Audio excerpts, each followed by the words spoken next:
How's it going, everyone? If you've been following this channel, you know that Digimon Storytime Stranger is one of my most anticipated games for the rest of the year. I am a lifelong Digimon fan. I want this game to do incredibly well. Unfortunately, I do have to talk about some bummer of news that dropped recently. Now, if you assess it in a vacuum, is Digimon Storytime Stranger running at 30 frames per second that big of a deal? That big of an issue that it'll break the game?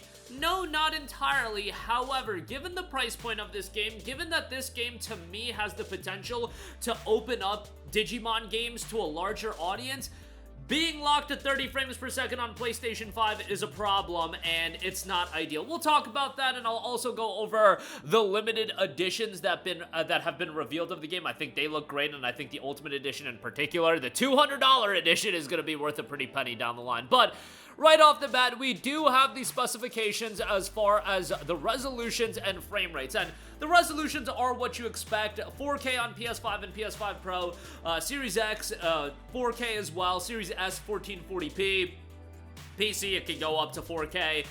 Frame rate is locked to 30 frames per second on PlayStation 5 and Xbox Series X and S. On PC, you can go up to 60 frames per second. Guys, I get it. We're fans, and I get that there's gonna be a large portion of people that anybody saying anything negative about Digimon Storytime Stranger, I get you guys are fans.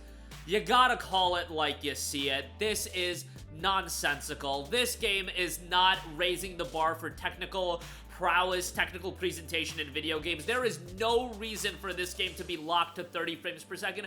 Frankly, it is ridiculous, especially for a $70 game. Look, I'm happy that they're adding English voice acting. I think that's great, and there are elements of this game that are a significant step up from the original Digimon Story Cyber Sleuth, I should say, that it's leveling up as far as what this game is. It's only next gen. It's not on PS4. It's not on Xbox One. Hell, at this point, it's not even on the Nintendo Switch 2. I do think it'll ultimately get ported to the Nintendo Switch 2, but 30 frames per second, just from a promotional standpoint as well, not a good look. You're talking about a game that, ideally, I would want this game to get the more casual Digimon fans or fringe Digimon fans, or people that just look at it as, hey, this is an alternative to Pokemon, it's a new RPG, let me just go check it out, and then you get hit with it's locked at 30 frames per second. Yes, the hardcore Digimon fans, that's not going to prevent them from picking it up, and for a lot of other people, it might not prevent them from picking up, but this is a standard in gaming, that 60 frames per second, especially for a game that's not blow away from a technical standpoint. Look, I can get why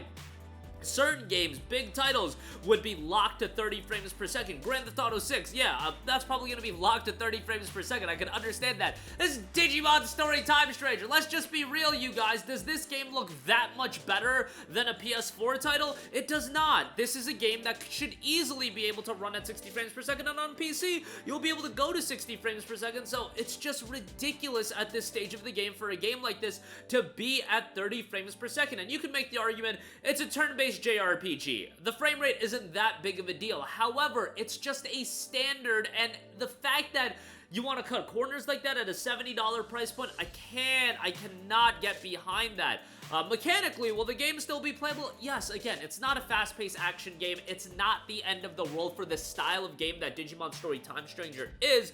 But is it a negative? Yes, and we don't have to just be such hardcore fans where we have to sweep this aside and be like, oh, it doesn't matter. No, it absolutely does matter, and the standard shouldn't be in place that 30 frames per second, just because it's a turn-based Digimon title, 30 frames per second is okay. That should not be the case. $70 games at a premium you should expect the best out of them, and if a game is gonna be at 30 FPS, there should be reasons why. Grand Theft Auto 6 is gonna be a megaton, massive game that its visuals are raising the bar in a lot of areas. Its open world is going to be gigantic. Digimon Storytime Stranger is not that. And let me give you guys something else. I'm not that excited for Grand Theft Auto 6 at the level of a lot of other people. I am more excited for Digimon Storytime Stranger, so before you guys act like, why are you comparing this game to GTA? You're just a casual, etc. I'm more excited for Digimon Story. I will say that again. I'm more excited for Legend of Heroes than Grand Theft Auto 6. I can go on and on, but 30 FPS, it's just ridiculous in 2025 for a game that looks like this, in the sense that it's not blowaway.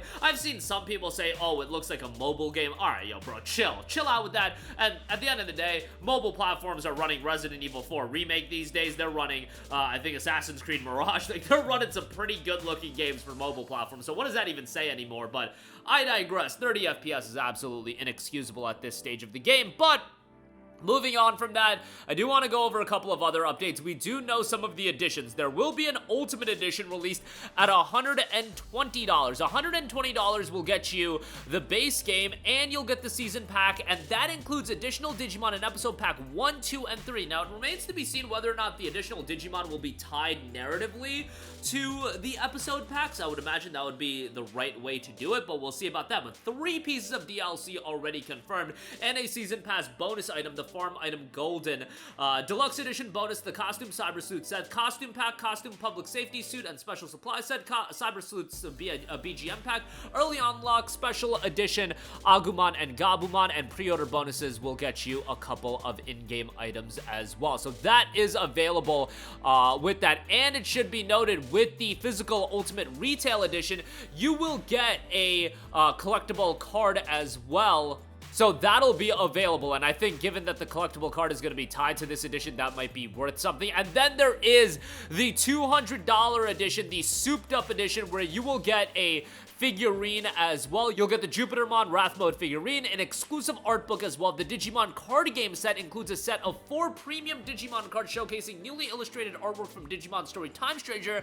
In certain regions, one of the cards may be used for promotional purposes, so keep that in mind. And you'll get all of the other elements of the Ultimate Edition that I mentioned before. The Season Pass, the Deluxe Edition, bonus costume, cyber suit set, costume pack, costume public safety pack, a suit and special supply set, the BGM pack, and the early unlock for Agumon and Gabumon, and the pre-order bonuses as well. Now, as of recording this video, you can join the wait list to pick this up. I don't know if they had it in stock for a little bit. I believe they did, so it might have just gone out of stock real quick. I imagine that they're gonna roll in more units of this and have it open for pre-order as well. It's $200, so keep that in mind. It's quite pricey, and you know, the cards along with the art book, along with the figurine, I do feel like this is going to be something that is going to appreciate in value quite heavily. Let me actually go check eBay right now and see if anybody's already scalping it, if in fact it was available for pre-order. Oh my god, $650, $440. There's $240. These are all from Japan, though. Yeah, that's ridiculous. Hopefully they just get it in stock on the you know, Bandai Namco store, and people can pick it up for $200, because that would be egregious. But that'll do it for me. Again, I think it's absolutely whack that the game is running at 30 frames per second. We don't need to defend every aspect of this game. I want this game to be as, you know, appealing to a newer audience as possible. Look, the hardcore Digimon fans would play this game if it ran at 22 frames per second. We're already sold on the game, but I want more people wanting to check this game out, and the idea of a game that looks like this at $70 running at 30 frames per second, kind of egregious given the power of the PS5 and the Xbox Series X and S, but I digress. Ultimate editions have been detailed, and we got a $200 souped up edition for those of you that really want the collector's items, and I think the cards are going to elevate the value of that collector's edition quite a lot. But that's going to do it for me. Let me know all of your thoughts in the comment section down below. As always, sound off there. Thank you for watching, and goodbye. Hey guys, we hope you enjoyed the video, and if you did, make sure to hit the subscribe button, and if you're already subscribed, do us a favor and hit the bell icon. This way you'll be notified whenever we post a new video. That's the best way to keep up with all of our uploads, and we usually try to upload 2 videos a day. And with the bell icon hit, you'll be notified whenever we do upload a video. As always, thanks for watching.